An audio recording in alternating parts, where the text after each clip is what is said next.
Yes, people, welcome back to BBK Sports. Your eyes are not deceiving you. Jason Gooner will be. Speaking of which, there he is. There he is, people. The JGTV is in the building to talk about how are we going to react to the shift of power. That's how you sneeze now. That's I'm how much. gonna do the whole stream like this, bro. Dedication, I figure work my Hey, shoulders out, my arms, just hey, stay like, nah, I ain't gonna do that. yeah, I But hear big you. up, big up, big up, big up, big up all in the building, big up Taran, Big up, son. big up to the massive in the building as well. Yeah, man, we're gonna talk about a few things tonight. I think this show, Mhm. maybe I'll be able to get a little bit of more positive vibes out of you. The last few times I feel like I've been that balance, trying to make sure you don't jump off the building. You know what I mean? I'm on the ledge. I'm still on the ledge. I know, and there's some things to discuss and some more work to do, I think, and I think you will agree with that. So we're going to get into that, I'm sure. Yeah, we got more work to do other than as doing work that I think is very impressive. But yeah, so you watch basketball, you follow basketball, you're a sportsman, yeah?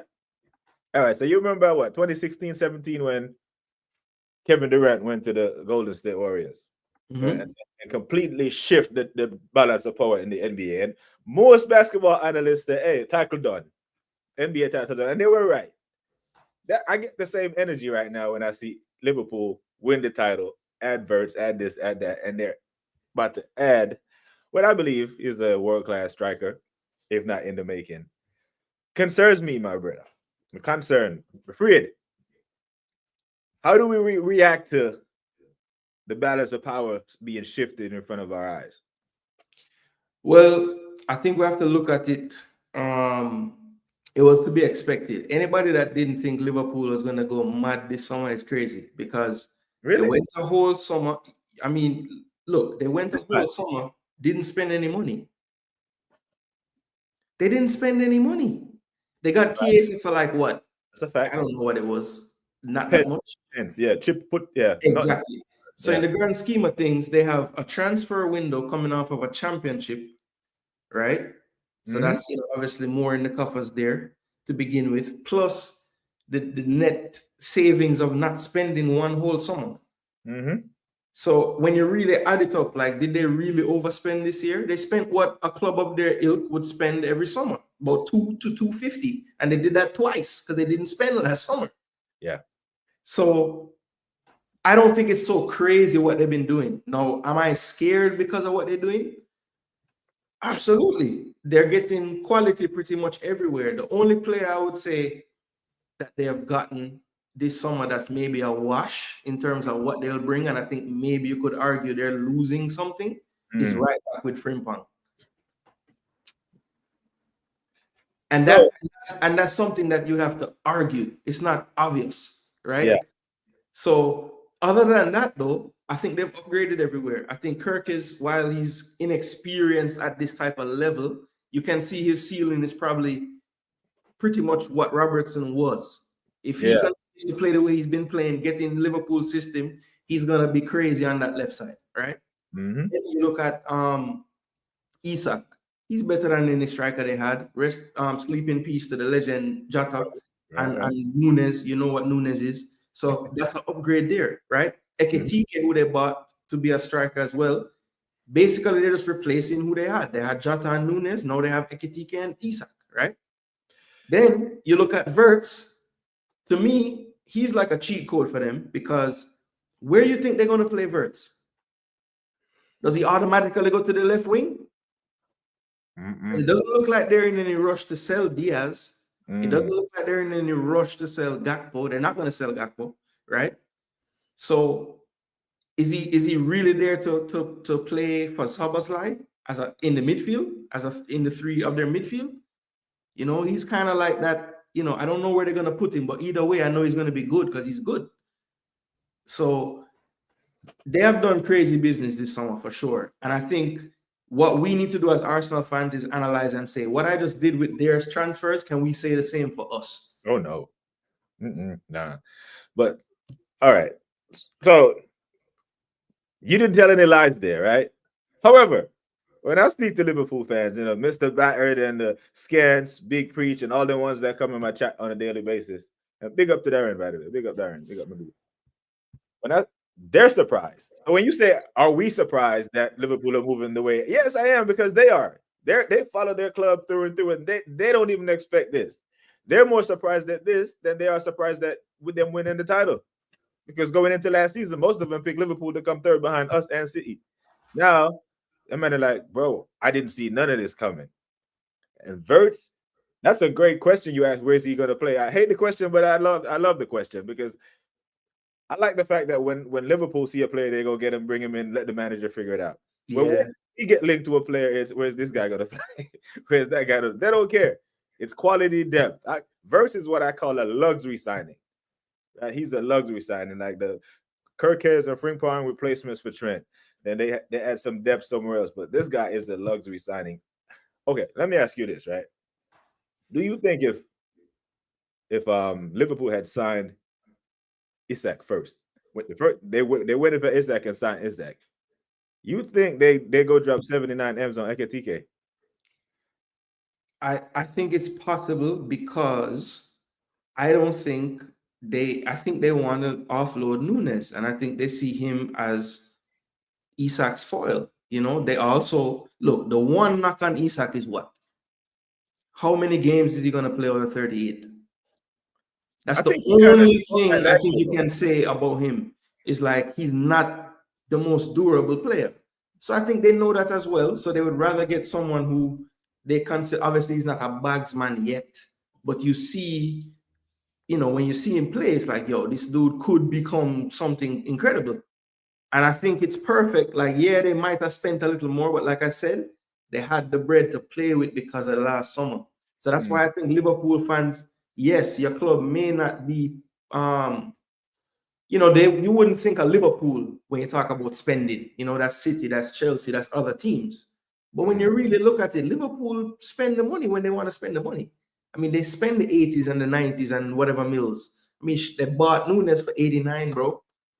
So I don't know why they're so shocked. Like, if I'm a Liverpool fan, it's not so shocking when you look at what they have saved from not spending last year.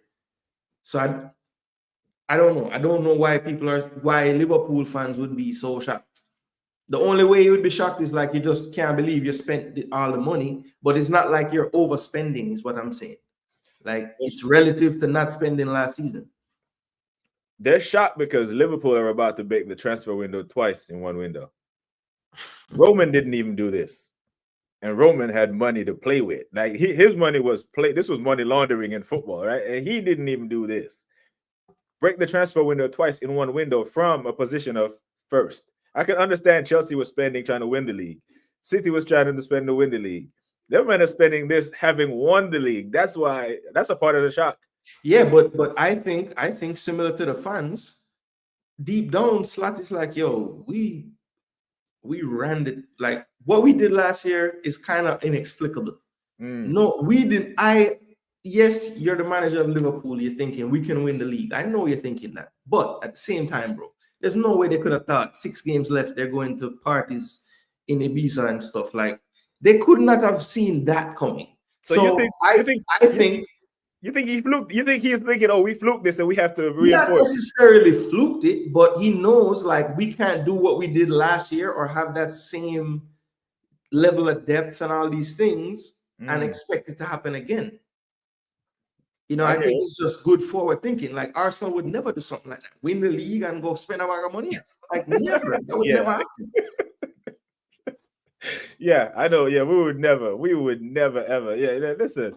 Big up to Sweet Cherry. Big up to Alvin. Big up to Darren in the chat. All the man there. Big up, man. Appreciate you all checking in. Make sure you are subscribed to Jason Gooner TV if you haven't already. And make sure you are going over there and hitting the likes as well. But, brother, Liverpool, you got, if they said, Sky Sports said they could spend up to 400 to 500 mil and still be within PSR. That's without selling Diaz or Nunes. Now, Diaz and Nunes goes, Frimpong and Ekitike and Isak come in. Do you think there's a possibility that he's tinkering with the team too much? I hear that from the Liverpool fans. Like, they're trying to push off some of the pressure from now. Like it was, Yeah, you look, gotta think with this that to season. me sound like a bit of politicking, like what you're saying. Like they're just like clutching at straws, really. Like they should not be looking at this with any negativity. Because think about it. The players that you're replacing, you've heard Liverpool fans saying Robbo lost a step. I don't think any of them think Tsimikas is the next guy. Like he's good, but I don't hear them saying, yes, he can take over, right? So they got a left back. Trent left. They have Conor Bradley up and coming, but they were like, okay, he's going to need someone else. So they get Frimpong. So all the moves, it's not even tinkering. It's like they had to do something about right back. They had to do something about left back. They don't like Nunes. The fans don't like him. I don't think Slot like him. Nobody not like him. Yeah, Slot don't like him one bit. And Like, who they like to play striker, sadly, passed away. So yeah. Is it really tinkering if they needed to do these things? The only one, like you said, that's a tinker or a luxury is Verts. All the other ones they needed. I'm gonna be completely honest. I don't think if they had signed Isak, if Isak was their main target and they go out and get Isak and sign him, I don't think Liverpool dropped 79 million on Ekitike. I really don't. I really think they thought, all right, when Isak wasn't for sale before he put in the unofficial transfer request, okay, Gyokeres is going to Arsenal. Isak is staying. Who's the next best thing? We know we're going to get 20-something goals from Mo Salah. Let's get someone other than Nunes, because I don't rate Nunes, because even after man won the league, he still was starting Luis Diaz in the 9. So I don't think they would have.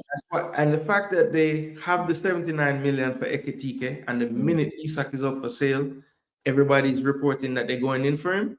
Yeah. Lets me think, why not? Why wouldn't they still buy Ekitike? Clearly, they have the money to spend. And as you said, they don't even need to sell to stay within PSR.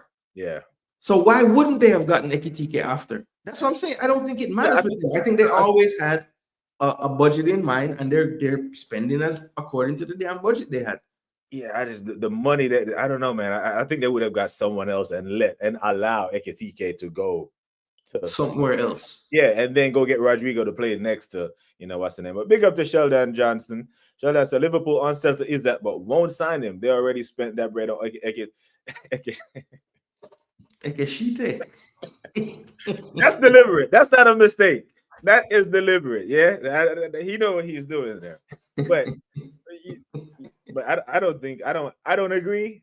I think he goes there, bro. I think Isak is 26, right? He has to strike when the iron's hot, and I think I don't want to say burn the bridge, but I think the relationship is kind of sour now with him and the Newcastle faithful, and he's gonna go. He's gonna go to Liverpool. You think there's a chance that they don't sign him? Me? No, I think they're gonna get him. I said that because even like some of my cousins and close family are Liverpool fans, right? And they were saying they were kind of upset when they got Ekitike because they were like, bro, why don't they just spend whatever Newcastle ask and just break the bank and just get Isak? And I said to them, I said, listen, I don't think that Liverpool is done with Ekitike. I think they're still gonna get Isak. They're still gonna go after Isak. And they were like, no way, no way, no way. And then see, now everybody's reporting that they're going after him still. So, look, will they get over the line? I don't know, but I think they will try. And if they can, they will. I hear it. Big up to BX Gunner. Loudmouth Football said Isak to Liverpool will only happen if Nunes or Diaz move out.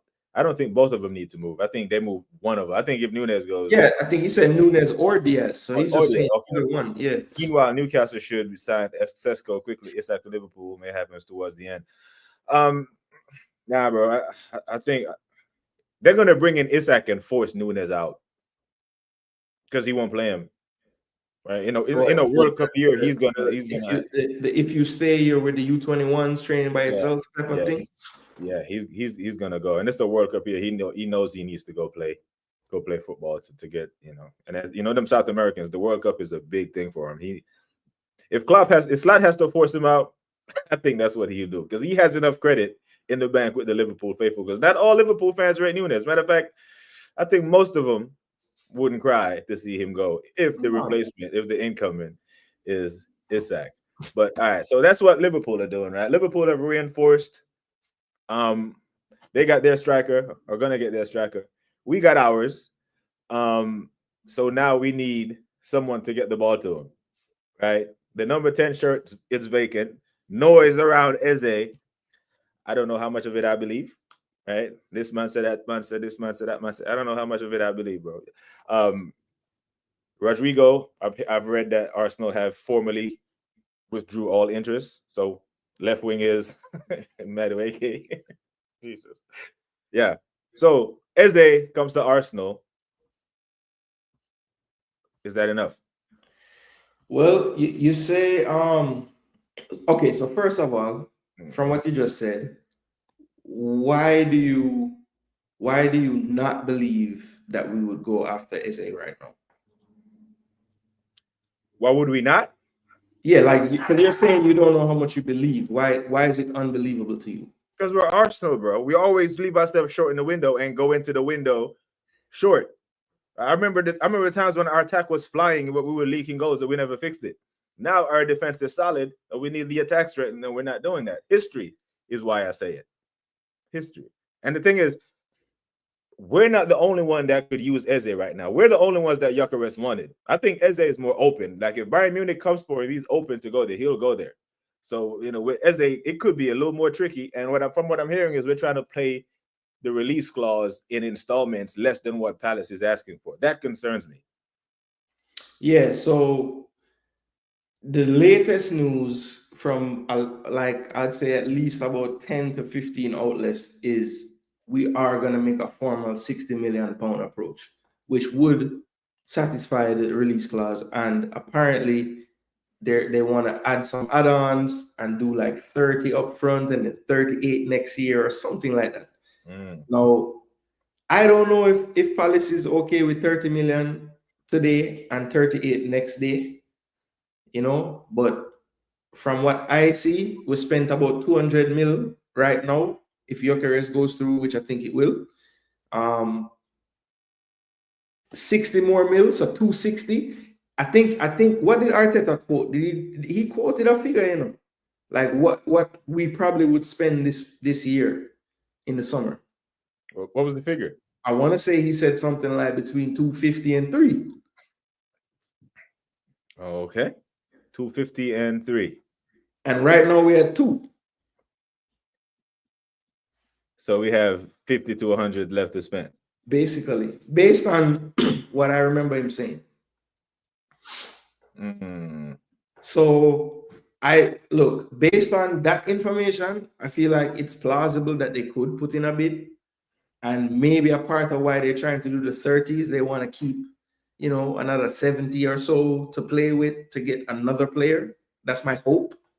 The wishful thinker in me. But I think honestly, the moves that we have made, and I'll keep saying it, I just feel like some of the order with which we have done things have made the fans upset when they didn't have to make us upset. But at the end of the day, is the alternative getting Madueke in, who funny enough can't even play games right now because he's on vacation. Mm-hmm. So like getting him done when we got him done, what was the rush? Yeah. Because I remember saying to you that if we get Gyokeres, when we signed Madueke and we were like, what the hell, Madueke first? Mm-hmm. I said to you, bro, why didn't they just sign Gyokeres, like just put Gyokeres as the first person? You know how much easier the conversations are to have? Because we know that that's the main thing that we need. Yeah. If we just fulfill that first, Right. and then we knew that left wing was the other position. And what are we here talking about? Who is the left winger? Martinelli's our left winger, bro. So how you feel about that? If Martinelli was to have on the table tomorrow, somebody buying him, you're selling Martinelli? Yeah, I am. I'll sell him so fast.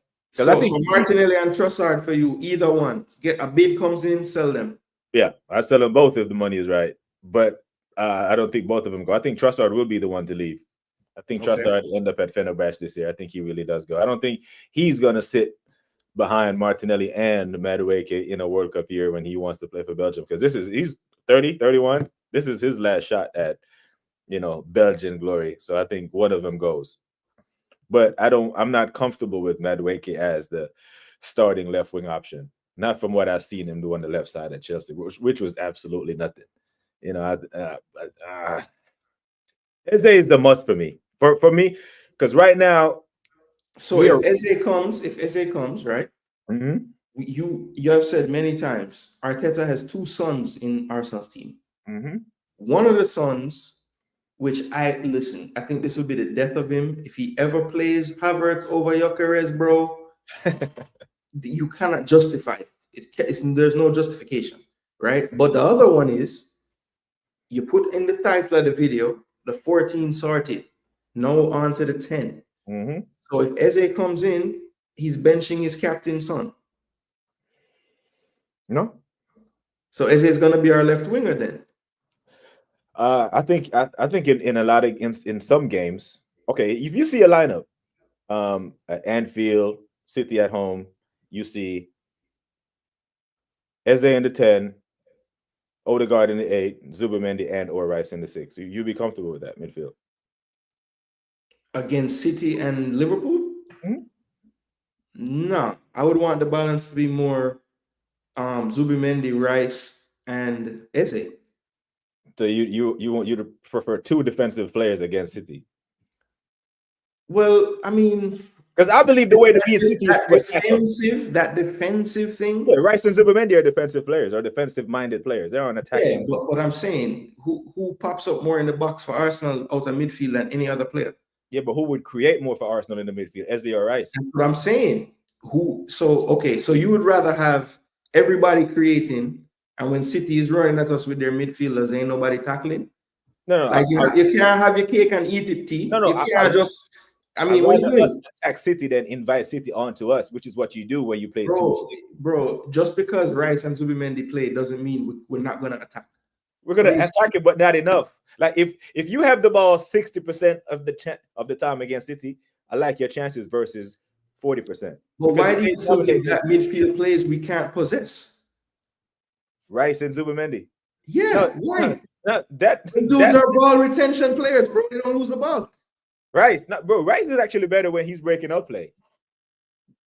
That's why I want him to play. Why are you breaking up play if we have the ball? Most of the time is what I'm saying. You can't have the ball if you don't break it up, though. If you have it 60% of the time, then Declan don't need to be out there. Now he will play. I'm just saying he won't start because there will be games where I want to see Declan sits. He can't play 38 games, bro. Agreed. Yeah, so I want to see him sit some games. Zubimendi plays, and we play attacking football, whether it's Ethan and Odegaard. Because I actually think Odegaard would do well in the left 8 as a creative player because he presses. He has an engine on him just like Declan does. He just has more tech than Deckers. And Eze in that midfield with him, with I think because I really think Eze can create a lot because he plays with an out and out number 9 at Palace. Gyokeres is an out and out number 9, right? He's not a link up guy like Kai Havertz. When Eze holds up the ball, Mateta makes some of the best runs, and Eze finds him. Gyokeres makes those runs that actually Eze find him more than Rice. You don't think that Gyokeres is like predatory instinct? You don't think that Odegaard's gonna cook in that role? You don't think what? So you've given up on Odegaard pretty much. You don't think he can play a through pass to the striker anymore? None of that. I think he does that, but I really think he would thrive if he has another creative player next to him versus two defensive-minded players. Because then you put all the creative burden on him. I feel like, to be honest, bro, because Deck is not a techers player. People like, bro, he helps us in attack all the time. Okay, who's the better attacking player, Rice or Eze? Eze. Right, so that's what I'm saying. The formula to beat Man City, when we beat them 5-1, is when we decided to play football and stop sitting back. Yeah, but I don't think Rice playing in that left 8 automatically makes us not be able to play football. I don't think that's true. I just don't think that's true. I think his attacking play, the way he plays as an attacker, has improved crazy from 2 years ago to now. Yes, Odegaard is more creative than him. That's not what I'm arguing. I'm just saying football is about balance, bro. And you think the balance of the two of them is too much? I disagree because I think Rice does both, which is a cheat code in that role. So you think that lineup would be better against a low block then? Yes, yes. I thought you were gonna say a different type of team, like when we play Southampton or Sunderland. Sorry, you just came up. I hear that, but I seen this. I seen the formula against City. I've even seen Bournemouth, attack these men and beat them. I seen Brighton do it because Brighton don't play no defensive football. Brighton play football, and Brighton always give Man City problems. It's the teams that sit back and think they can play two banks of five against City that usually get beat. They cut them open. They Yeah, pressure, but pressure, that's the pressure. thing though. I don't like just playing him in the role doesn't mean we can't press them. Like how he's effective when we press. Look at when we had PSG in that 20 minutes that you talked about today. I watched you on Waffle, big up Waffle. Yeah, big up Waffle. It was because we had those like it was Partey and Rice. Mm. And those are like you say two defensive players. But we dominated them for 20, 25 minutes by pressing them and being on the front foot. Just because you start Rice don't mean we have to drop into a low block every time them have the ball. Mm-hmm. I don't know, man. I like listen, Declan is my dude. I rate him, but I want to see. Oh, there are games where I don't want to see him and Zubimendi on the pitch. You know what I'm saying? Facts, You know what I'm facts. saying? I So agree. them I ones, just I just disagree that the teams that you said are the ones that I would want to see those in. To me, it would make more sense to go the other way with those teams. And then when we play those other teams, we get creative. We say, yo, Ethan, Odegaard, Uno, I lock it today. Or Eze, Odegaard, Uno. Yeah. Now, like you see, like the predatorial instincts that you talk about against low blocks, I think we break those this year because it's not a shy Havertz up top; it's an actual bully. Facts. So yeah, I'm not worried either way. But Sheldon said, wide attacking role for Eze, prime Arsene Wenger football. They promised us 3 attackers. We got 2. Yeah, we always leave ourselves short, bro. Always. Big up to Wahaha. Say good evening, Jason G, and big up Waha. Big up Waha. He said, "Oh Jesus." TP. Waha always come in here with the fuckery. Hey, big up Sabi. Big up Sabi. Oh, big up. Bring us Eze. Yeah, we need this, bro. We need Eze. And all right, so we get Eze, right? Defense. I don't want no more defensive players. We get Eze. What else do you think? Is if there's one more player and the money's there and staying I mean, confident? look, I know we pulled out of it, but I thought Rodrigo was perfect. You know what I mean? Like, that's the player we really needed for the left side because I don't think Madueke will be bad for us, but I just don't think he's like, he's going to have to like surprise people if he does crazy on the left. Whereas Rodrigo, pretty much, if he's fit, if he's playing, if he's in form, he's going to produce. That's what he does. He's going to produce. He's going to produce. With the quick Madueke sucks at left wing stat. Yeah, man. I don't just on the left, like on the right where he's supposedly good. These are Martinelli's numbers. That 8 goals. Those are Martinelli's numbers, and Martinelli knows this team. Now, Madueke has to come and learn how to play with these guys. It's not an upgrade for me. It's Martinelli to Madueke is kind of like a side pass. I don't think Madueke carries the ball better than Martinelli. I was Martinelli, about to say, like, when you talk about just taking on the play and getting by them, like, he's one of the best in the league, probably. But at the same time, the issue that we have with Martinelli is probably the same thing, and that's why their numbers are so similar. Does he always choose the right thing when he beats the player? yeah, but you can coach that, can't you? That's decision making, isn't it? You should be able to coach that. Coach that. So, I've seen Doku improve that. I've seen, well, not at the rate that Pep probably wants, but I've seen it improve. Yeah, no, definitely. That is something you can coach. I saw Sterling get way better when he got to City than when he was at Liverpool in terms of decision making, So yeah, you can coach that. all right, so we got our gunman, right? He's in the number 14. So the last guy that was in the number 14 shirt that was worth a damn was the last time coincidentally we won something, right? With Alba. We will Eddie and Ketia is in the thumbnail, but I'm just reminding people, like I told you offline, that I'm reminding the people of the criminal activities of our manager putting Eddie in that shirt to disgrace it for 2.5 years. However, Gyokeres comes in, right? Where do you rank him in the strikers of world football? Ooh, look, the Portuguese league tax, I guess, is a real thing, right? So we have to factor that in. So this will be his first time in a top 5 league, I believe. So you have to kind of factor that in too. But I would venture to say the age that we're getting him at, the consistency with the amount of goals is ridiculous. Yeah. So you can't take that away from him. I would say he has to be in the top 5 argument, top 10, Top five? probably top 10, probably top 10, probably top 10. All right. So look, who are the bagsman that you would say are the top right now, right? You would still put Kane in there, right? Mhm, You'd still put Lewandowski in there. You mhm. would still put Haaland in there, even though he's not my favorite. You Yeah. would still put is it obvious that Isak is better than him as a number 9 right now? I think so. I think so. I think Okay, Isak is fair top. enough. Fair enough. I think Fair enough. Mbappe. I Done think it, done Mbappe it in is a there. better league, Yeah. right? Put Mbappe in that group too. So you'd put Mbappe in the 9s and not as a wide forward type of dude? No, he's not a wide forward. Vinny is the wide forward at Madrid. He plays down the middle and he gets numbers. He had great individual numbers. Even though people say he was stinky at Madrid, look at his numbers. His numbers are He great. scored what, he bagged like 30 in the He has league good or numbers. something So like yeah. that. So I think those. You think Osimhen is better than him? Better than Gyokeres? I would say those two is a good, like, to me, those two are the ones, because I don't know why Arsenal is afraid of the black man from Nigeria. You know what I'm saying? Because to me, he's the one. Few years now, I've been saying, yo, if Osimhen came to Arsenal, oh my gosh, But Mhm. I would say like those two are probably around the same to me in my brain. Osimhen and Gyökeres. I would say they are around the same. Yeah, yeah. I really think that the best strikers in the world table it's those five, right? It's Haaland, Mbappe, Lewandowski, Okay. Kane, and I said Isak. yeah, I put Isak there. I put him there because he's proven. Yeah, I I mean, I rate him. guess who am I? We're forgetting probably Lautaro Martinez. He's a gunman. But he plays in the two, don't he? Yeah, but when he plays for Argentina, is it a 2?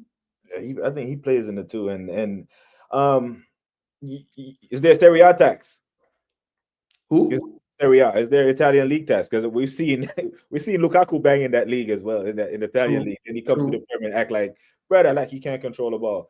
But I do think Latour is a baller. But yeah, at that table, then the other table is where Osimhen and Gyökeres. I think our striker problem is solved. I think we have a quality number 9 now, right? So I'm happy about that. But we must Eze is a must for us. Like if we're gonna pull out the Rodrigo deal, we have to get this Eze over the line, bro. I'm not sure how confident I am that we're gonna do this, man. Because I'm worried about it because one, like I said, we're not the only one linked for him. And how many of their best players are Crystal Palace gonna sell before they go into Europe? Because they have Well, I saw today they're linked with a dude from Ligue 1 that scored a bunch of goals for Nice last year. So I Palace. mean, yeah. So that's at least they're linked to people. And hey, maybe Yeah. it's Eddie's turn, bro. They need to free up the space for Eddie. Yeah, if Eddie can't bang in the conference league, oh my God, send him to the MLS. If he can't bang in that league, it's time for Eddie to be like, come on, bro. Big up to Why Not. Morning and good evening, BBK and Jason Gooner. Bless up. Big up yourself. Why not? Big up yourself. Why not? Madueke shouldn't be left wing in Arteta's system. Um, the thing about Madueke, right? Madueke having wing play at Chelsea and he couldn't cook at Chelsea concerns me because Chelsea had actually had other creative players around him. It's not like they were doubling up on Madueke to take him out the game. The only Yeah, player but at why? Chelsea, But the crazy thing is, when you look at all the wingers that Chelsea has brought through, like even when Palmer's cooking and the strikers are cooking, for whatever reason, the wingers didn't really produce numbers like that. Neto hasn't produced numbers like that. Sancho didn't produce numbers like that. Madueke was the best out of all of them with the 8 goals and 3 assists. So, I mean, for whatever reason, the wingers don't score on that team, bro. They don't. I mean, did Neto didn't score more than 7 goals? No. Oh, Madueke was the highest scoring winger for Chelsea in the Premier League last I don't year. know. Maybe Neto woke up in the Club World Cup. Maybe Neto has finally No, found his. Neto balled out in the Club Yeah, World Cup. He was killing. Yeah. yeah. As Arsenal fans, we know players like Rodrigo are out of our league. But why BX Gunner? Why is that? Aren't we one of the big boys? No? Yeah, I mean, I think a lot of times too, what I hear from the Arsenal people is, or at least not Arsenal people, from Arteta most of the time, is like the player really wanted to come, like I guess that's just a big part of football now. You can't just slap money and say, yo, forward, brother. Just pay the money, Because it seems like all these deals come down to like, the player side good with the club. They're all negotiating with the player first. Like, if the club have a release clause, brother, put the money on the table. What am I gonna say? Yeah. Can you remember a time, especially in the Emirates era, where Arsenal Football Club had two of the best wingers in the world in the squad?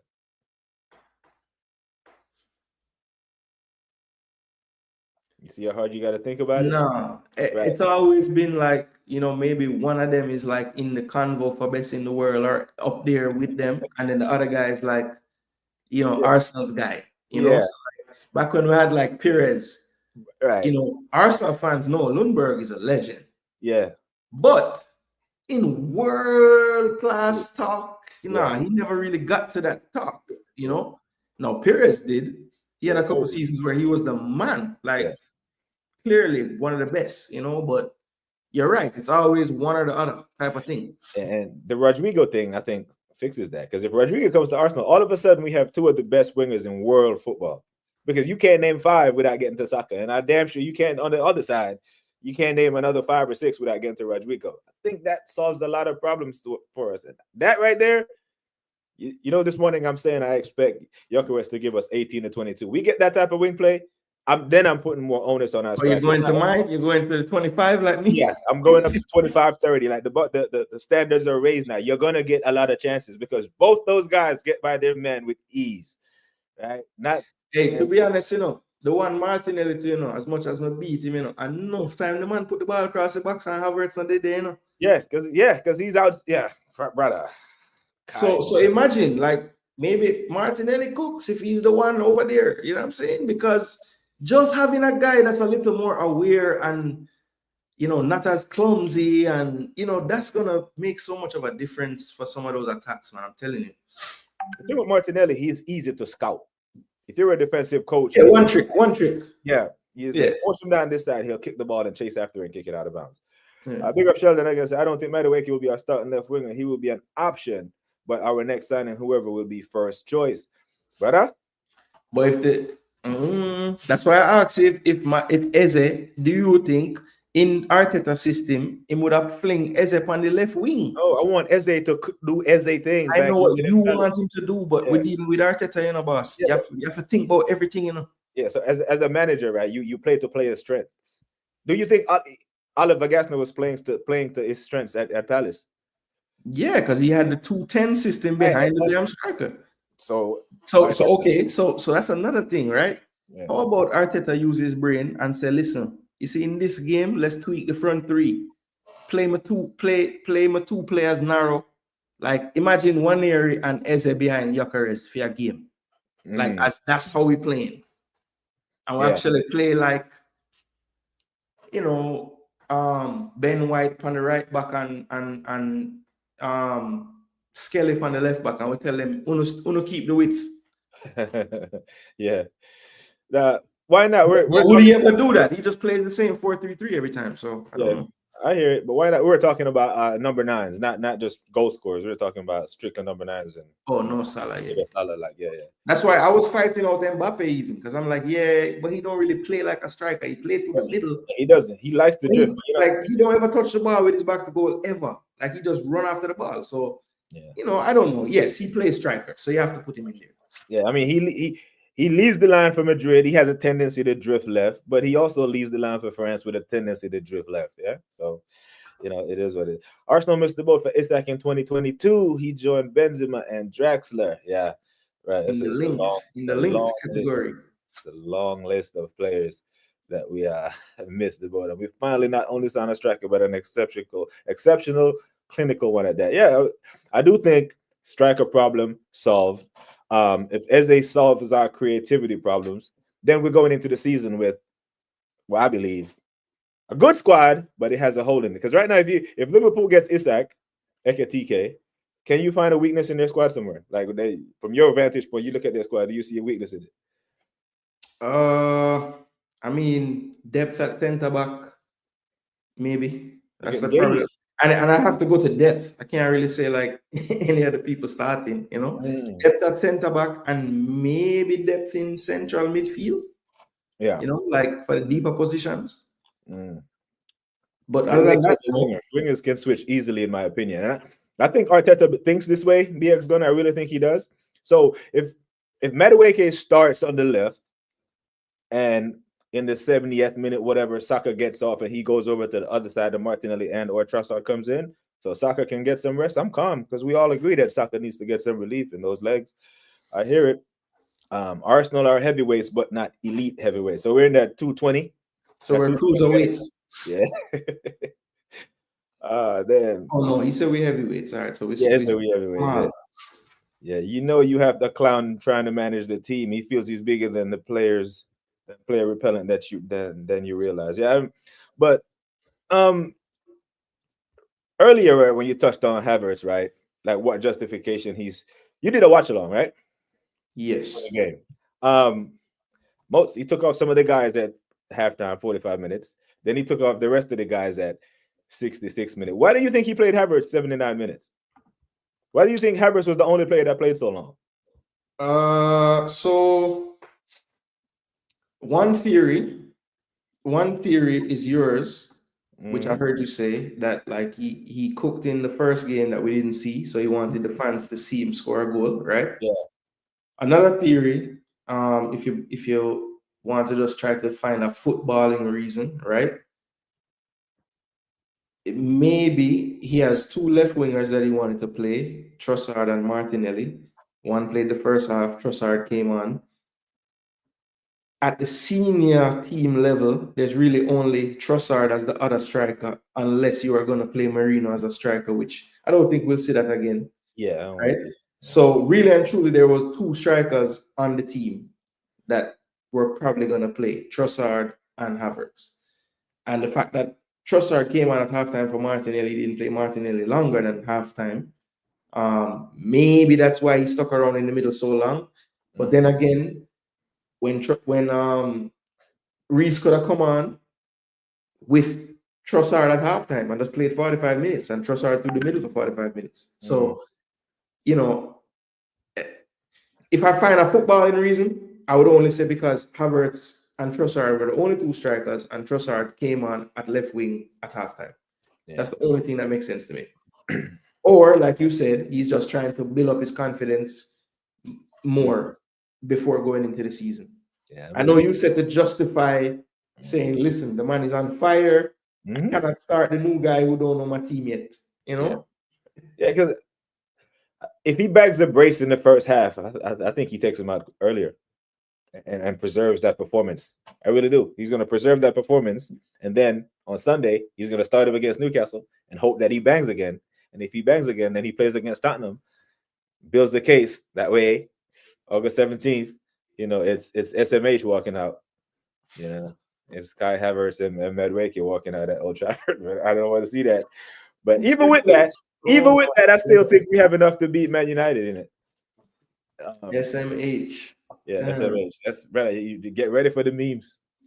After a billion spent, we're walking out with SMH as our front line at Arsenal Football Club. Because I remember they hit us with a Billy. Oh, you're talking overall. Okay, cool. over a billion overall if we get Eze and a left winger. But all right, brother. So who? Okay, Rodrigo off the table. Sadly, based on reports. Any other left wingers out there that you're like, all right, him. Like, who else would you get that would make you feel, yes, that's the guy we should have got? I like Matoma. Not gonna lie, I like Matoma. I really like Matoma. I know a lot of Arsenal fans turn their nose up at him and be like, "Let's go get Lookman." I'm like, nah, I don't want to. I see Lookman at Leicester. I see him at Fulham. I seen him at Everton. He's good for that Italian league. Let him cook there. I've seen him in the Premier, and he wasn't good enough for me. I like how Matoma's touch is clean, bro. I like how he takes the ball out the air. That takes a considerable amount of skill that Havertz doesn't have, that Martinelli don't have. Trossard has it, but Trossard is slow. Yeah, and I think we can buy anybody. Yeah, I think we can get Matoma for a good price that can cook on that left wing because he can play. That boy can play. He's really, really good. So what's a good price for Matoma for you? Like 50, 40, 5? I think we can get it for there or thereabouts because he's mid to late 20s. think he's like 28, 29. He's not a He's young guy. 28 now. Yeah, so I do like that shout, and we Arsenal fans like the Prem proven thing, so we'll roll with that. I think he's a better left winger than Madueke. I've seen him produce there. I've seen him give our defense hell in games when we play Brighton before, specifically in 2023, 2024. Yeah, hit 10 goals, twice in his career in the league. Yeah. We could use that.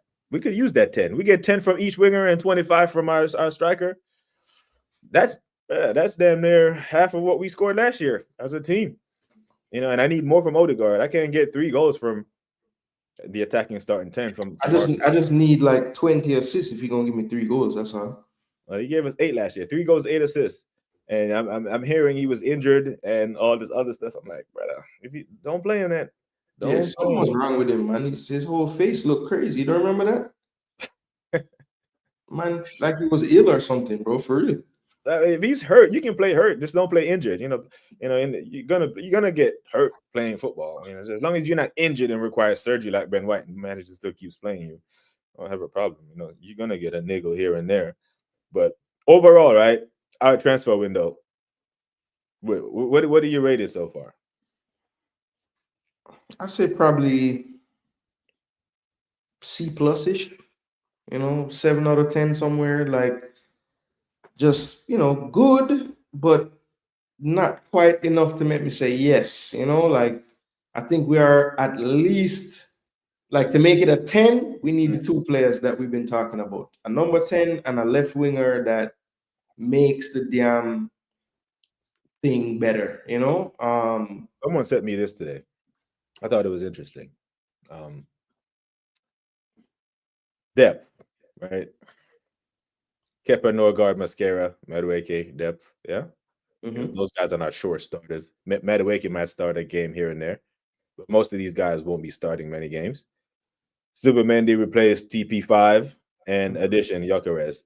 We don't have a luxury words or nothing like that. So just based on this, bro, with one addition so far, it's a 5-6 for me. Fair. I mean, if you look at it that way, fair. But again, I think for me, I don't think that major surgery was required in most places for us. Where the surgery was required was up front. And at least the positive for me from that list right there is the one addition is in the area where we needed the addition. Now, is the one addition enough? No. And that's why we've been talking about a 10 and a left winger. So, but I think that the depth people that we brought in are better than what we had. So I think Mosquera is very good value for what we bought him for and for what his projections look like, right? I know that's not something that people want to hear when you're going for a title, but at the same time, like, what is the contingency plan on the right side of the defense before Mosquera? What was it? Yeah. It was Tamiyasu that could never stay fit. Thank you. So as long as this dude is not made out of glass, like Tamiyasu, no disrespect, that's a good depth signing. I think having a keeper like Kepa as the replacement is a lot safer than, Tommy Setford, who was going to be the backup if you didn't get him. So I can live with that. Experience, we didn't spend a bag of money. Now, for me, the one that I think is going to prove to be the one that maybe people will say, damn, maybe I shouldn't have been so hard on that signing is Norgard.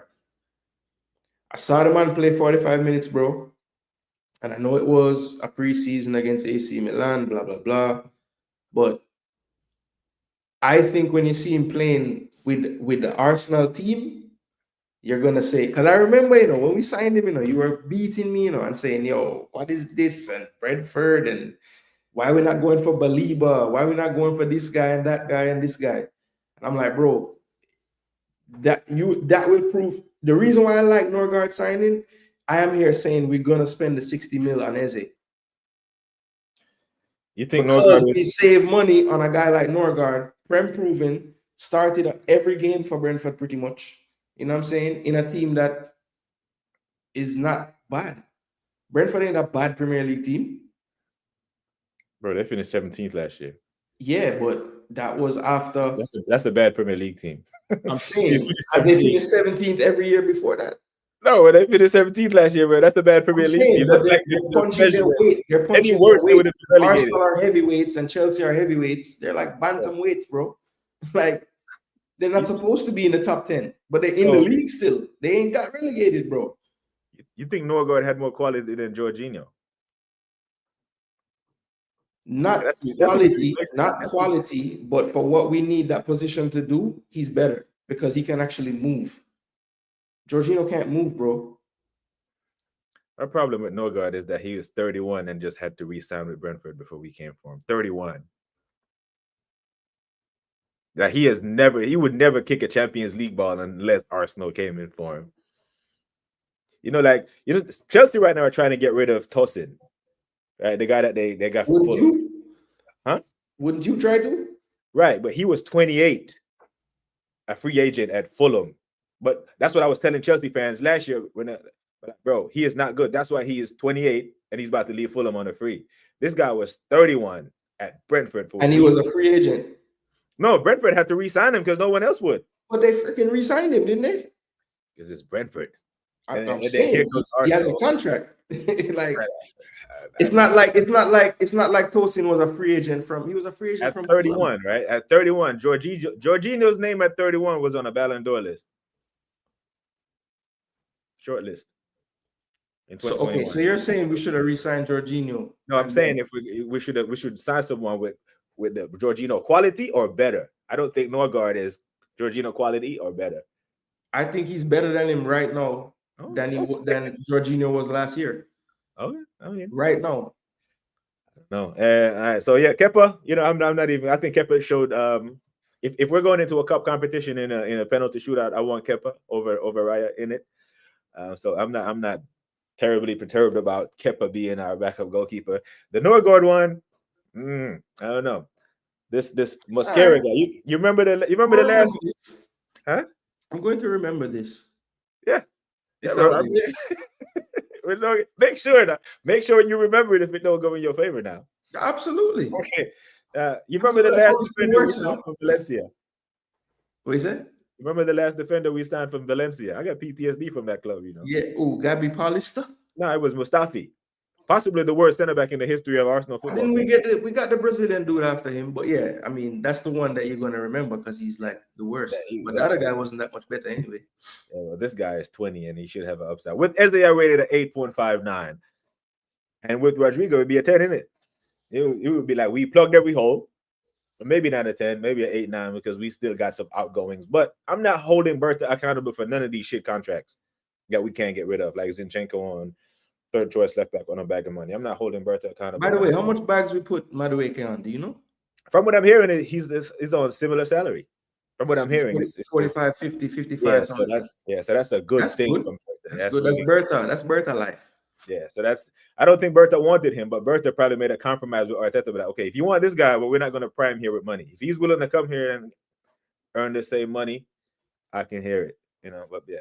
Big up to everyone still watching in the chat. 15. Make sure you are liking the video on Jason's channel as well, people.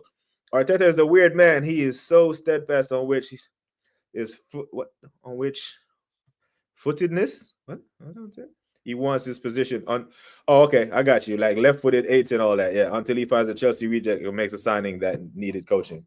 Yeah, he's like hell-bent on having a left-sided 8 to replace Xhaka. He went for Mourinho, tried Havertz there. So I'm thinking, let's play Odegaard there. He's left-footed and he's creative. I really think Odegaard could cook in the damn left 8. I really do, bro, because the way he just takes up residence on the right-hand side with Saka kind of annoys me sometimes because sometimes there's space on the left, but he just hangs out like he bought real estate on the right side of the Emirates. I don't know. I don't like it. You don't think he could cook in an 8? Yeah, I think he could do fine in the 8. Like I said, against teams where we're going to have the ball 70% of the time, 65% of the time. Yeah, definitely he can play there. And like you said, he has the engine, so it's not like you're going to lose the defensive work or, he's not as like forceful as some others, but at the same time, he's not going to be out of position because he works, so yeah, it could work. Yeah. Norgard, the backup to Højbjerg, first choice at Tottenham. Højbjerg is cooking in League On, man. Stop lying, why not? But he was ass at Tottenham though. Everybody been ass at Tottenham, brother. Not everybody. Not everybody. Kulusevski's cooking over there. The midfielder's been ass. Which midfielder from Tottenham been good? Kulusevski. Bro, he don't play in the middle though. He played like off the right. He drifts out wide, but I'm saying where Højbjerg plays, where Norgard plays, none of Tottenham players in that role been good. None of them. The Argentina guy ain't been too bad. Who, the Uruguayan? That's why you don't even know which one. No, the Argentina guy. He's not Uruguayan. The Argentina one.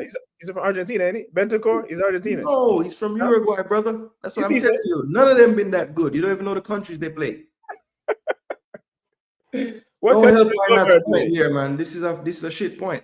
Oh man, I don't know, man. I don't know if Norgard is better than Jorginho, man. I really don't. I'm sorry. That's fair enough. Norgard is a lot more than physical and available than. Okay. I'm telling you, man.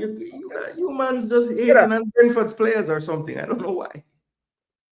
Because they finished. I tell you what, hot take. Because they're not supposed to finish high in the league, bro. All right, cool. Hot take. Brentford, they're getting relegated next year. Of course they're getting relegated. They lost the whole team. They lost the whole team. The keeper, the coach. The coach is what really kept them in the league. I rate that coach, actually. Frank, he's a good coach. And he don't fear teams. Even though they come 17th, 16th, they beat up a lot of big scalps. They took our scalp. Didn't they get a good keeper from Liverpool? Supposedly, like he was better than most number one keepers. Kelleher. That's who they got. Yeah, let's see how good he is then. Oh, Kelleher is real good. I think he's real good. I hear that. I've been hearing that for years now. Because when he do his cameos, he usually do good with Liverpool. But we're going to see week to week now how good he really is. Boy 10 said, if Madueke plays left wing, I'll flip. Not because of how Madueke is going to play there, but because Arteta is suddenly playing the left-footed right wing. Yeah. But he's rejected the idea for years. Yeah. You know what's hilarious? All right. So you've seen Saka on the left, right? Mm-hmm. What do you think about Saka on the left, like as a player, when he plays left wing? I think he's fine there. I think he'll be better over there than Madueke. I was about to say, no one has ever even I guess it's because we know Saka is the man for Arsenal and he's played right wing, so how could you move him? But if he's better on the left than Madueke would be, and I haven't heard anybody really say that, which is kind of weird. Yeah, because I think Saka is better on the left than Madueke would be. Yeah, during some games, I expect to see some interchange. Yeah. Some interchange between the two of them when it's not working or a tactical adjustment. Just a matter of time if Kepa believes he should start. Boyton, I am not the biggest David Raya fan in the world after some of the shit that I've seen him do last year, especially when he committed treason at Man United. I don't know if you remember that game when he stood on the damn goalpost and gave Bruno 80% of the goal to aim at. I know one thing. If we get into a cup game and Raya's starting, this man better sub in Kepa for the shootout or else it's problems. Yeah, we better win the game in regulation. That's what I said. Norgard replaced Partey. Zubimendi upgrade on Jorginho slightly. Norgard replaced Jorginho. Zubimendi replaced Partey. Yeah. Partey is a starter. He was our best midfielder last year. Mascara is good. Don't worry about him. Keep an eye out for Calafiore's fitness this season. I'm willing to give Calafiore one more year. Last year was his first year in the Prem coming from. He seems to be the left-footed Italian version of Tomiyasu so far. Is it because the manager had to rush him back? What for the talking about for the PSG game? A couple of games. Because I think every time he goes on international duty, he gets hurt. He got both his injuries with Italy, both of them. And then he comes back and I think he got rushed back in the 7-1. Okay. And he picked up another knock in that one. Madueke could surprise is what I'm hoping. He will be a better environment and can really break the Chelsea curse. Better environment. I don't think the environment at Chelsea was bad. They won 2 trophies. I think Chelsea's environment's been calm. There's no chaos over there. I think everybody just pins that on the whole when they were fighting for the penalty. Yeah. But that was wasn't that even like Pochettino's team? That wasn't even last season. Yeah, I think that was Poch's team. Yeah. But it was a bad look though. Still, I'm scarred by the signings. Kepa, Norgard, Madueke, all overpriced on average 100K a week. I'm scarred by the Sterling and the William ones. Yeah, I thought Madueke was on 50. Yo, why not? They just want to cuss. No, man, I think Kepa is on 100. Okay, I don't know what Norgard know is. how average works, right? If one of them's on 100 and one's on 50, and Norgard ain't on 100, don't tell Are me we no sure? shit. Are we sure Norgard is That not on man ain't 100? on no 100, nothing. From Brentford, Brother, Zinchenko got put on 150 from City, you know what I'm saying? So, yeah, but when different did time. Norgard arrive at Arsenal? Was it not under Bertha's watch? So Lord. what, he just forgot about Norgard's part of the contract and just said give him whatever? No, bro, he ain't on that. There was a few problems when he got there. It turned toxic when he decided he was going to play his system and alienated half the players. Okay. Why not says Sar added matters and Kulu did all play 10 multiple times. Deeper in the midfield. Remember, I said like a deeper lying player. Mm. I don't think Tottenham midfield was. I think it's just their how they set up defensively that really cost them last year. Because they ended the season on negative goal difference. Yeah, yeah, crazy. and they were scoring a lot of goals at the time. Scoring goals wasn't their problem. It's just The problem was they would win 5-1 and also lose 5-1 and 6-1. So eventually it adds up. yeah. Arteta won't play Odegaard left center mid because he's left-footed and he's married to his inverted tiki taka, which needs 99 rated player to make it work. I don't. He had his best season with Xhaka playing left center mid. Yeah, a left footer, and actually, until Rice has like been converted, I thought Marino was going to be the answer with a left-footed person and right in that position. I thought that's what we bought him for. Mm. Yeah, And then he hurt his shoulder in the first week, and Rice played 8 the whole season. Yeah. People don't want to say Saka can play left wing because they're also married to this inverted wingers thing. It is a thing, right? Like when we were growing up, if you were left footed, you're on the left, right? You beat Go the over there, yeah. and you cross the ball for your striker. But back then, the winger's job was meant to create chances for the striker. Who was the first damn person to start this thing? It was Pep on it, huh? It was Pep, but Pep he has done both still. Because Leroy Sané, when he was at City, left-footed, he did play most of his time on the left. On the left, yeah. And Sterling was right-footed, who played most of his time on the right. Right. So he didn't always do this. He was just tactically good enough to make it work, regardless of who was playing. Jorginho and Zubia were just as like for like, same play style and role. But Zubimendi got legs though, right? He can run. Absolutely. He's not. Yeah, he's not. He's not slow. He's not slow. Even though I kind of saw Leao kind of brushed him aside for a little. Did you catch that one? Oh, Rafa Leao? Yeah, I see Leao kind of bodied him a little bit. Oh, so you're surprised by Rafa Leao bodying someone? No, it was too easy for me. The way he kind of just brushed him off, I'm like, bro, come on, Rafa Leao is like one of the biggest people in world football, bro. Of course, like that's what he does. He bodies people, bro. Like, come on. He would have bodied Partey just the same. Nah, he ain't bodying the Ghana boy. Come on, don't act like Partey wasn't left dying whole heap of times in transitions, bro. Because Partey was old. Partey, exactly. That's my point. Yeah, but that's my point. You know what's funny? That same play where he brushed him aside. You know who ran back and got the ball? It was Saliba. No. It was freaking same man, Zubimendi. Really? Okay, I thought ran back, chased back. A man make him cut back, and when him cut back, he cut right back into Zubimendi who tackled him. Nah, he's not doing that to the Atletico Madrid Partey. That Partey was unplayable. Right? Fine. Yeah, but we, it's what was it, 2025? Yeah, so we ain't here. Partey and Norgard bring the physicality and breaks up plays. Now, if Norgard is gonna come in and do for us what Endo did for Liverpool last year, like the cleanup man, they're up 2-0, 3-0. I'm calm with it. But if Zubi picks up a knock and we have to start Norgard, I'm worried. I think honestly the cheat code is if Zubi picks up a knock and he wants to keep the strength in that position, put damn Rice at the 6, bro. Like, what's the problem with that? It's like we act like we can't do that anymore if we had to. Yeah, Arteta is not gonna. I want to see more tactical changes from him, man. Take more risks, switch it up a little bit. I don't know. That's the odd number out, but he didn't select Ozil for the squad and paid him not to play. Yeah, I mean, I hope that he doesn't make Havertz's salary a reason why he has to play, because Aubameyang and Ozil was on bigger money and he put them out the squad. So it's the money and the justification to play Havertz if he's thinking Yep, up. Saka in the 77 on the left. Yeah, bro, that 77 was cooking, man. That was cooking. That left foot was, but that was Unai Emery Saka, wasn't it? Like Arteta inherited the number 7 Saka. When what's his name? Was it Mkhitaryan that wore the 7 before he? Once he went to Man U, I think that's when they switched it that summer. Zubi is a younger Jorginho. Remember it? I don't know. I think Zubi has more about him.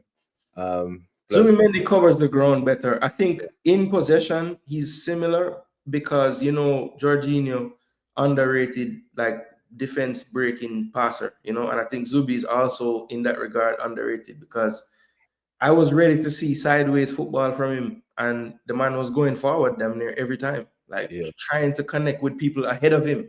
And I was like, thank you, please, just more of that, please. And you know what? When I saw that, I was like, Gyokeres needs to be on the pitch. This is what I want to see. I want to see Gyokeres on the pitch on the receiving end of those, because he does have a good aerial delivery pass as well. Most of Odegaard's through passes thread the needle or grass cutters on the ground. Zubimendi can hit the ball over the top quite well. At least a variation, exactly. Because for everything Rice does, it's like he's allergic to a through ball. So he ain't gonna do it. Yeah. I don't know. Actually, I prefer Marino still. I like Marino is in the left 8. In the left 8? Nah, not the left. I don't like Marino in the 8 still. I don't. Really? Yeah, I don't. So you'd rather him play 6? Yes. Because you don't need to be fast, bro. For me, he's too slow. The way we play and how exposed we have our 6 sometimes, he's too slow. But he's good on the ball, though. He's really good on the ball. Right. You live in this utopia land with football, I see, where we're just gonna have the ball all the time.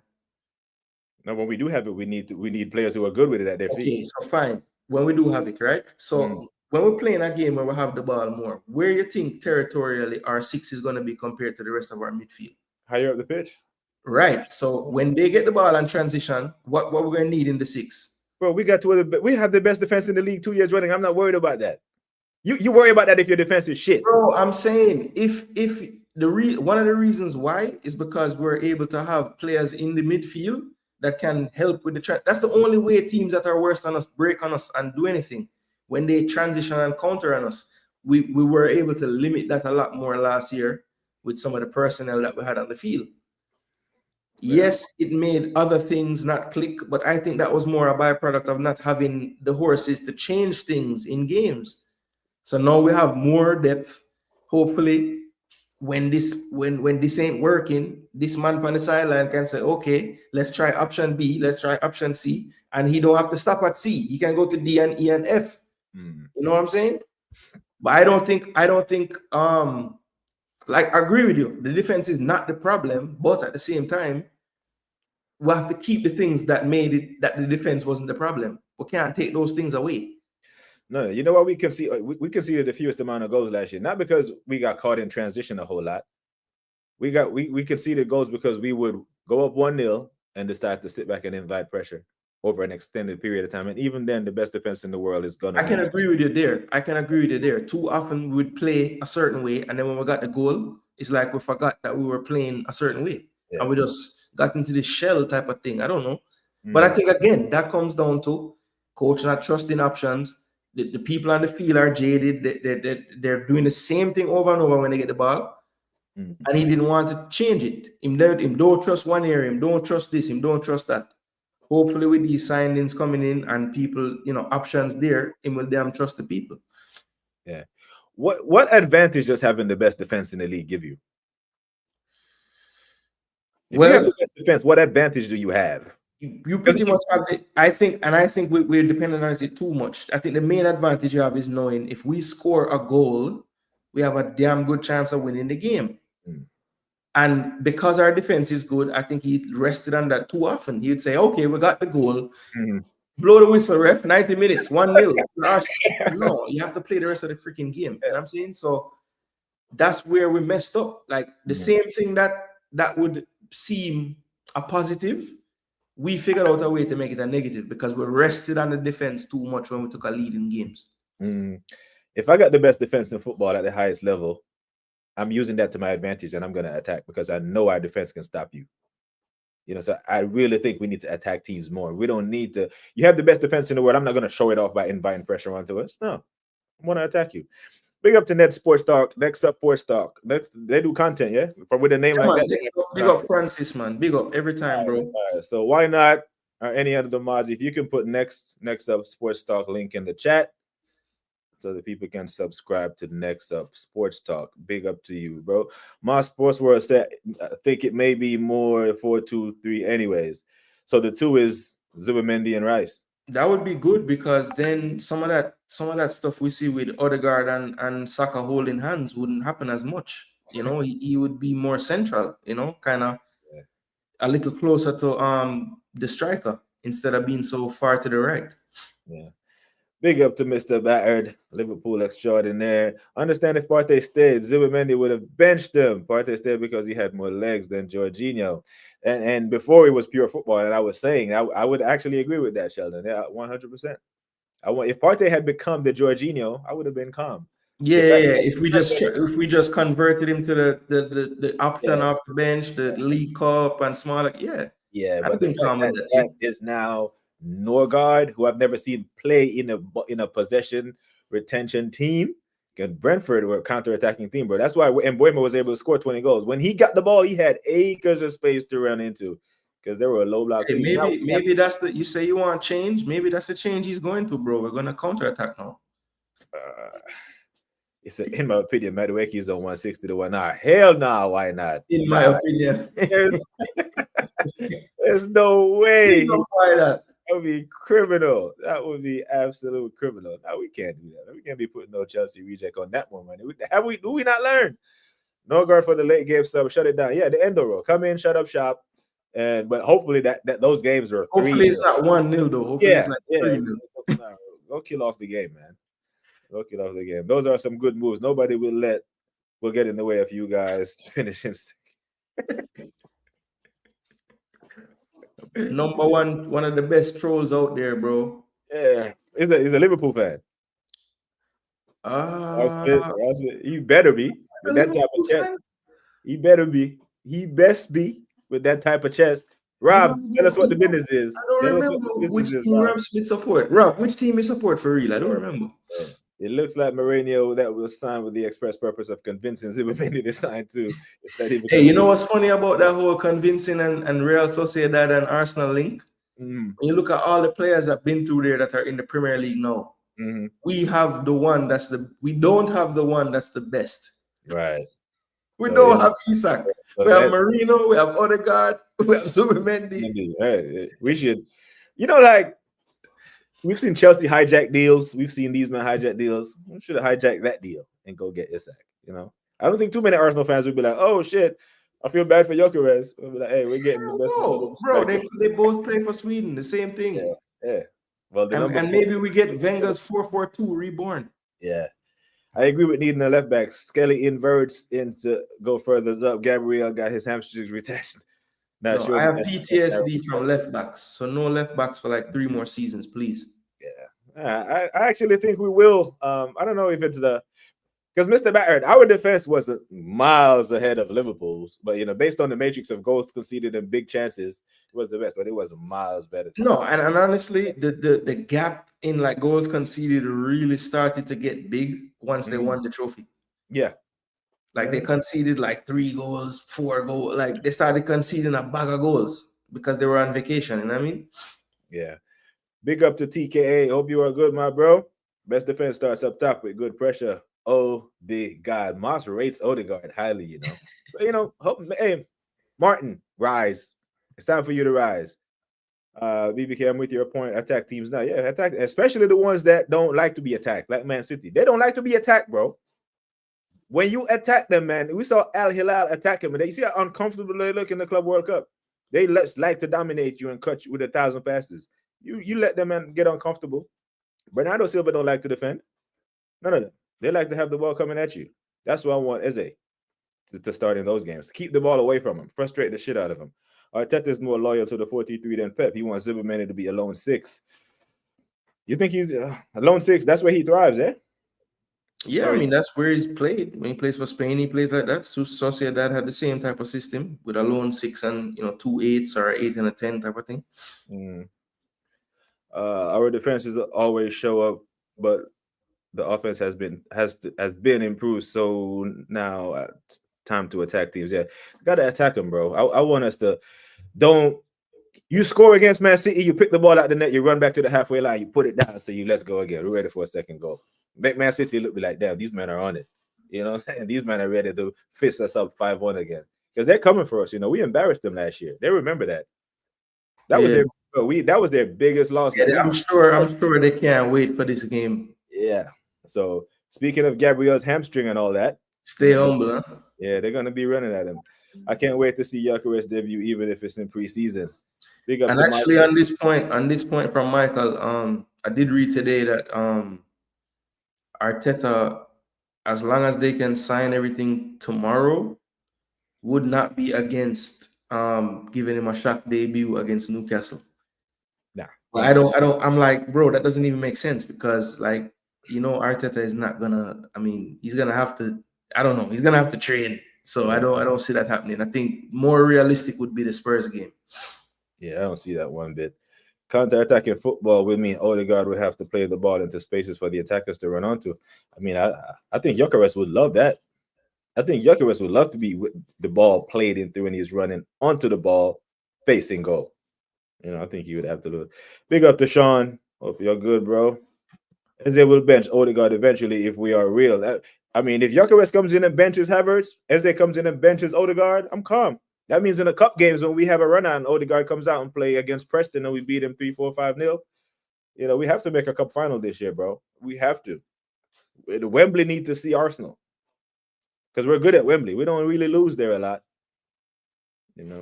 City offense is a beast again, but yet they can get at their defense, no problems. Yeah, get at their defense, man. We do not want to sit back against them, man, bro. Don't. I'd like to see one of our midfielders really lay a hard tackle on Silva this year. He's a rat, man. But him and Bruno, I don't know. Maybe it's a Portuguese thing. Them two little motherfuckers, they irritate the shit out of me.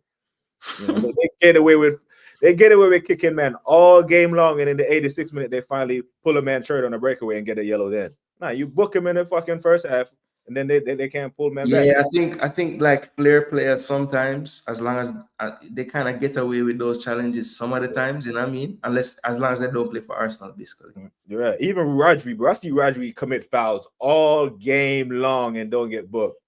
Man, get a beat on him in the 78th minute and he pulls the shirt and then he picks up a yellow. You know what I'm saying? That irritates me. I don't like that. Blunderman gaslighting the reporters and fan base. He's open to it because he knows it can't happen. Yeah, because men sit at the press conference and be like, hey, we're still short. But how are we short, brother? You're 5 years in the job. I'm talking about we're still short. You know what I'm saying? Like, what? I can't see it. Odegaard will start. Anyone want to bet me? Now I'm not betting that, bro. That's a silly bet. Odegaard will start. We've seen him start through some stinky performances this season. Arsenal we can see it amongst the least, but it's more about Arteta overextending the backline. Gabriel Timber got to be taken care of. A more defensive mind will help. We need to score, man. We need to, the best defense in 2 years in a run. And defense is not a problem. About attack, FIFA settings, turn up. But the boys know they can defend. Gabriel actually enjoys defending. Saliba is one of the best center backs in the world. I said it this morning on the show, bro. I'm not taking any right back in the Premier League over Timber. I'm not flexing or anything, but you name me a right back that's better than him in the Premier League. Our defense is good. That's what I'm saying. You have to think about it, bro. There is no right back that's better. Bro, man did not get cooked by no one last year, whether in the Prem or in Europe. And if I'm missing it, please chat. Let me know. Kvaratskhelia cooked him a little bit in the PSG game. Nah, bro. He didn't cook him. I promise you, he didn't cook him. It was You remember the first 30 minutes of the game? Brother, he stood up against Kvaratskhelia. It was damn Declan Rice that vacated that position. Declan Rice was at fault for that goal. No. I'm just saying, like, that little first time, he pulled him down a couple of times, fouled him a couple. He couldn't handle him, and then he kind of got the measure of him after that. I'm just saying, there was a time when the man looked like he was getting cooked. It was a 30-minute stretch of the first game. If you played 180 minutes against Kvaratskhelia and he got the better of you for the first 20 to something minutes, look, you just said you didn't see it. I'm telling you, I saw it once. I can remember it one time. I didn't see it. I remember it happening. I didn't see it. Yeah, you had the mask on over the eyes. I see shit. Rodri, just like VVD, can get away with these fouls. It's elite status. Yeah, he does, bro. Man will foul you all game and get it. And it's like a subconscious bias. That's why you have to sometimes buy some elite baller so they can get the same damn treatment too.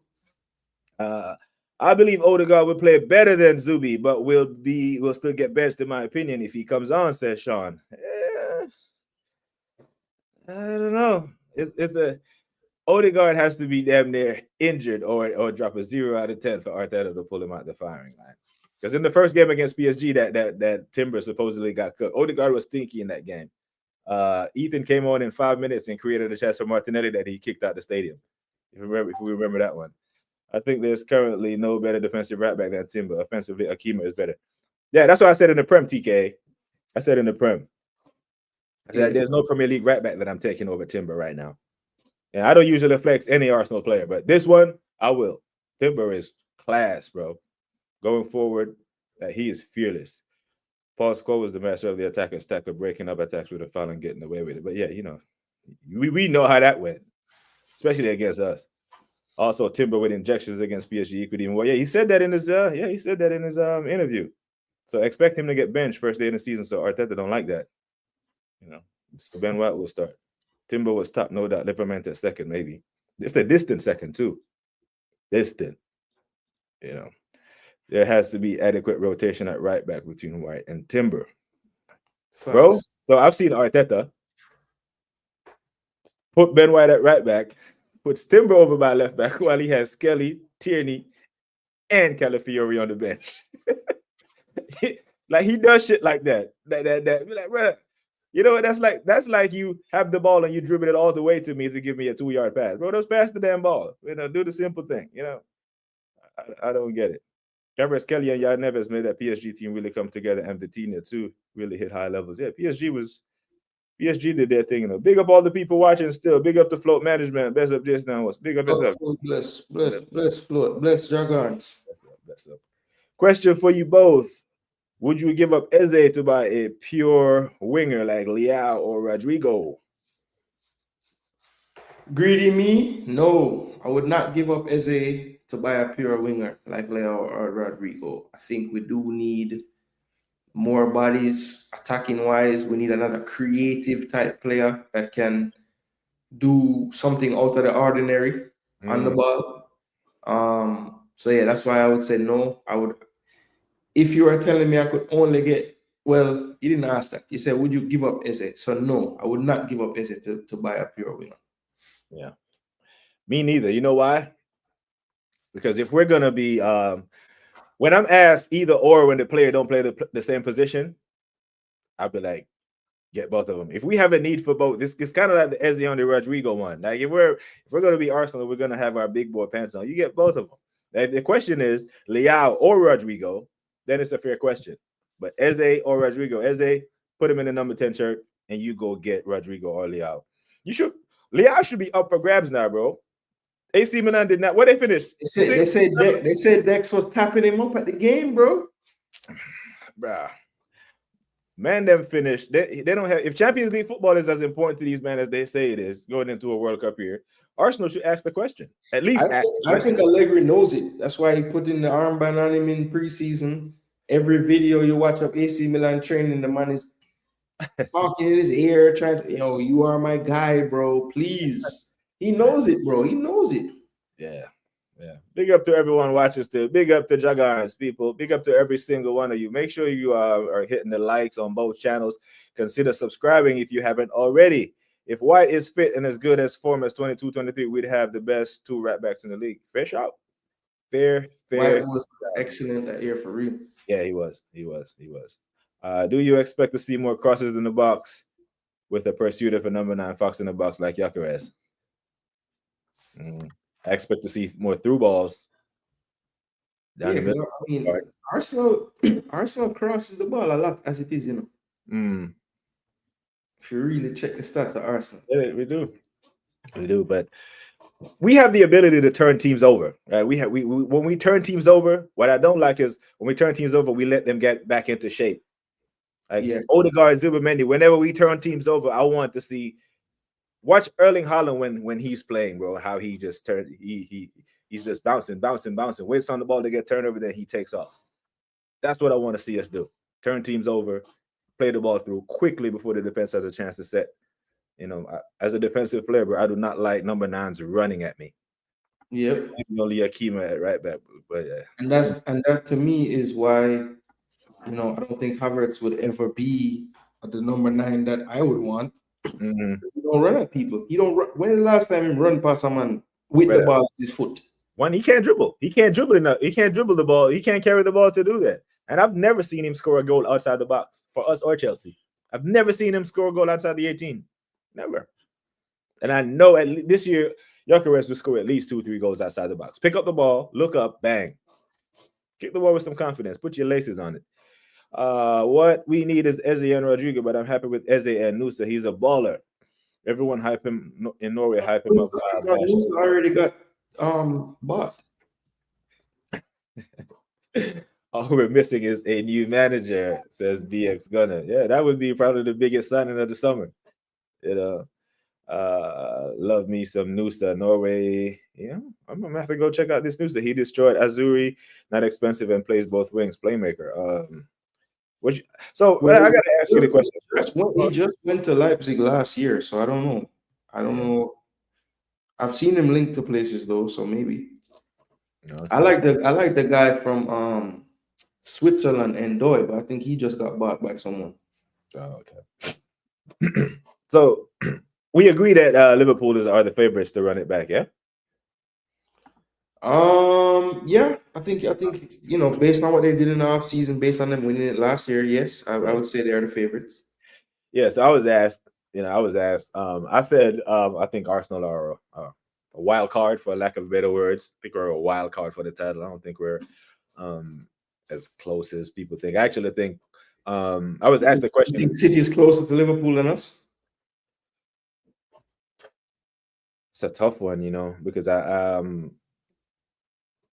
with Gyokeres, I don't think if we were better than City last year with all the injuries that we add Gyokeres, I think we solve a lot of our problems. It depends on how Rodri comes back.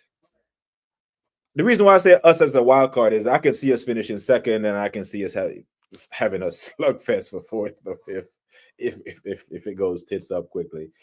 I think Chelsea is closer to us than most Arsenal fans are willing to admit. What do you think about? Do you think Chelsea are that close to us, or do you think we're some separation? I think. Look, I've always said that I think Chelsea's attack and their midfield is on par with anybody in the league. You know what I'm saying? And even when they had Jackson at striker, I've said that. So now that the experience of the Club World Cup, the Conference League. Yes, it's the Conference League, but it's a trophy. The Club World Cup was clearly good competition that they would have beat, so I think that confidence, the likes of Colwill, the likes of Chalobah, they'll feel a little more confident, because to me, the goalkeeper and the two center backs is always what I say would hold them back. And they're winning trophies with that goalkeeper and those two center backs. So, I need to start giving them some more respect. But I still feel like the defense is where if they can like get a big signing as a center back maybe to really solidify that area, then I would say, yeah, they're definitely dangerous, But I would say that I would agree with you that they're closer to us than most of the fans of Arsenal want to accept. But I do think that we still are a notch above them in terms of how I think the league will pan out. You think their midfield is better than us?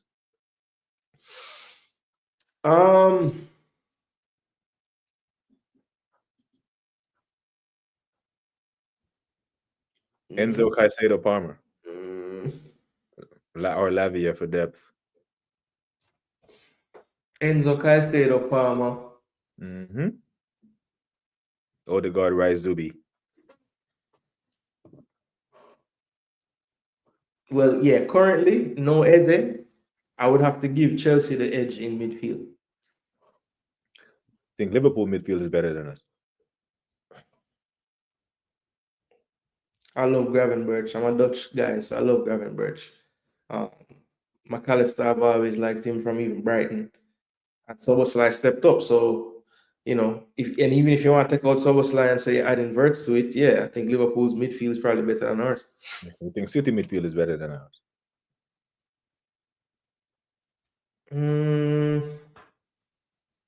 Dependent. Is Rodri the same? Let's assume that he is Ballon d'Or Rodri. Yeah. If he's Ballon d'Or Rodri, then yeah, I think they probably nick us too. Yeah, I think so. I think Newcastle's defense midfield is better than us. Gyokeres, Tonali, and who would be the third person? Joe Linton. Probably not.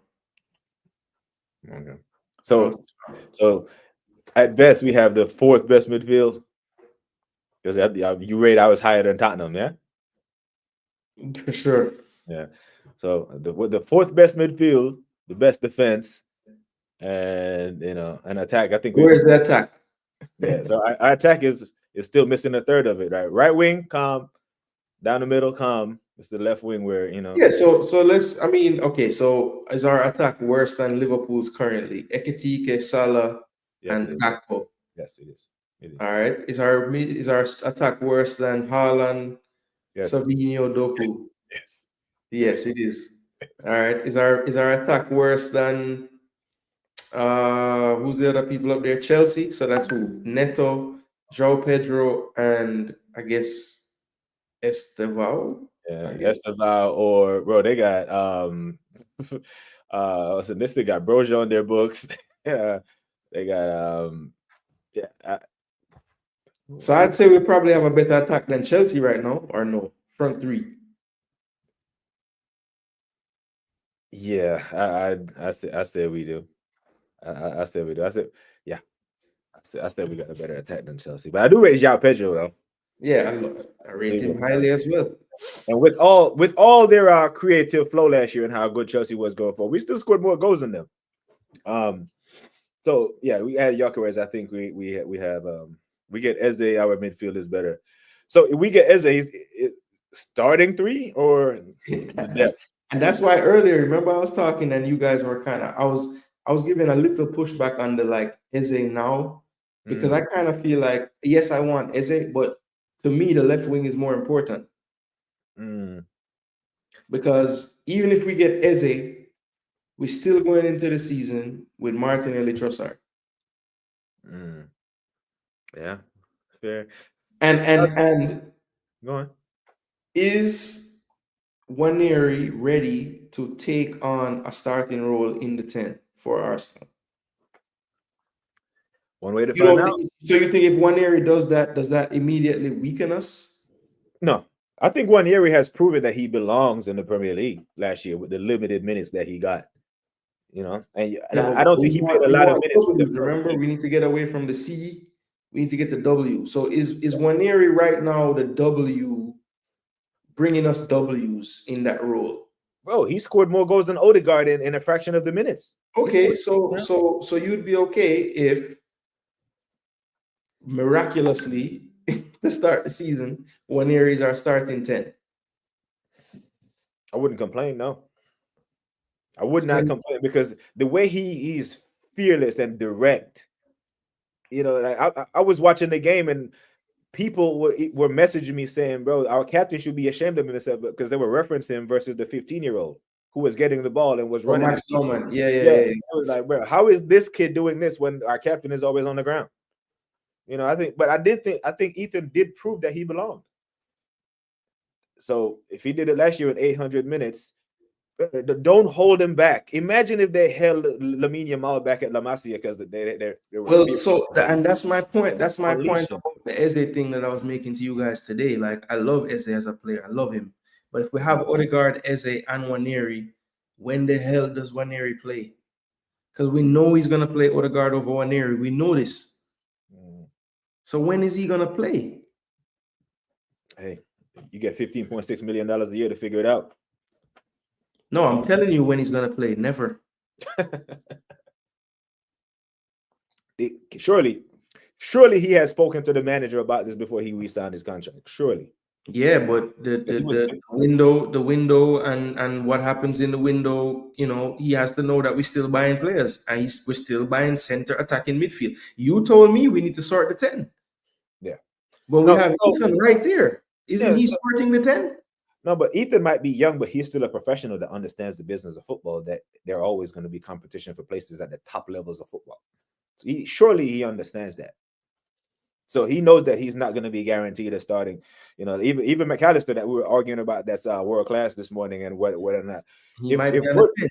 yeah, if Worst hits the ground running and Slot decided I'm going to play Gravenberch in the 6 and I'm going to play Sabuzda in the 8 and Worst is going to be my 10, McAllister has the whole bench. He's still going to play minutes, but he's gonna hold bench. So it's if Ethan has a fantastic week of training, and whoever we got coming up at the weekend, his style suits him better. You play him. You figure this out, man. But Yeah, I don't know, man. I just feel like I worry if Eze comes in, we're gonna be sitting down all season saying, "Damn, I wish Ethan could get more time to play," and blah blah blah. Like that's gonna be a running thing. no, I don't know how you don't see that, because even last year when he was there, and yes, he's gotten better because he's a year old and everything. But last year the man was out. The man who he would never bench was out, and he still didn't really play him in that role yeah. ever. So it's not that the minutes weren't available. It's just a managerial decision. And I'm saying now the minutes will be less available if you're bringing another player in the same role. Yeah. So if he's going from 800 minutes last year, I'm not asking for 3,000 minutes this year. I'm asking for more than 800. And if he got 800 last year, how is he going to get more if we bring in another player in the same role? Look, he only got 800 last year because the manager refused to play him against PSG when we were up 7-1. Shit like that. The minutes were there to be had. He chose not to play the kid. We're up 5-1 at the Bernabeu and he still didn't touch pitch. The minutes were there. You have interns and assistants that manage all this stuff. Man, that come show him the clipboard and the iPad. Hey, Saka is close to burnout. He is this. He's that. You said don't play in this many minutes, this game, that game, that game. There are mechanisms in place that he can use to get minutes to the players that need him. You know what I'm saying? Well, let's see. He ain't showing me that he can do it yet. And we have a bigger squad now. So I don't know how he's going to get miraculously better with more players to play in the minutes at rotating and playing players. During the fixture congestion is a perfect time. Well, during the injury crisis was the perfect time too. Yeah, but that's what I'm saying. The minutes are there. They're available. The manager just have to give them to him. And this is why I asked if you would give up Eze for a winger, because we need a left winger just as much as we need a striker. Fair play. Fair play. If Ethan has a fantastic week in training, Arteta definitely benching it. That's how criminal he is. That's how petty he is, that criminal. Man, he can't be beefing with an 18-year-old. Come on, Mikhail, you're my age. And Ethan could be a backup for Odegaard. Odegaard about to be a backup for Eze. That's what's about to happen. I think Ethan will play a lot in domestic cups and specific teams in the league. Fair enough. I hear that. Drop Odegaard if I'm not going with anything. Big up, man. I hear that too. MLS that boss. I tell you. And he admitted he was worn out some late seasons. What? 800 minutes, Moss. 800 minutes he played and wore him out. I'm not buying that. I'm not buying that, bro. Hell no. Not when Saka was playing 2,000, 3,000 minutes when he was the same age. No, I'm not buying that one bit. And it's not like one year he's this scrawny kid. He's kind of stocky. You know what I'm saying? The man came back like him and Havertz was on the same diet, bro. The man's arms are huge right now. Yeah, so I'm not hearing it, man. But yeah, Ethan definitely is gonna get more than damn 880 something minutes this year. But yeah, man. But my bro, we've gone almost an hour 40 minutes, man. Tell the people what you got coming up, bro. Yo, listen, just stay tuned, bro. Subscribe, hit them notification bells. Definitely some more collabs with BBK for sure.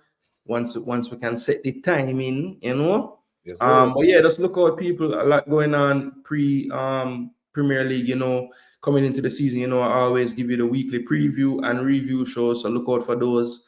I'm thinking about starting like a FPL league. So yeah, anybody that's follows the channel, subscribes, definitely gonna start a JGTV season. So if you guys play FPL, look out for that. I'll be sending out posts on the community tab. All right, people. Yeah, man. So just look out for the content. Turn on the bell notifications because man's work, man's a family man, man's coach, man's scout, man's busy. So we don't have times every single day. So just stay tuned, hit the notification. I'll do my best to put it out beforehand so you can see it. But yeah, man, keep up the support and we appreciate all the love. Yeah, what he said, people. And make sure that you are subscribed to the channels, people. His name is in the title of the video. If you haven't already subscribed to Jason Gooner TV, make sure you go ahead and do so. Big up to every single one of you. BBK Sports will be in his link as well. So if you choose to subscribe, you can do so as well. Like I always say, people, take care of yourselves and each other. Until next time, we are gone.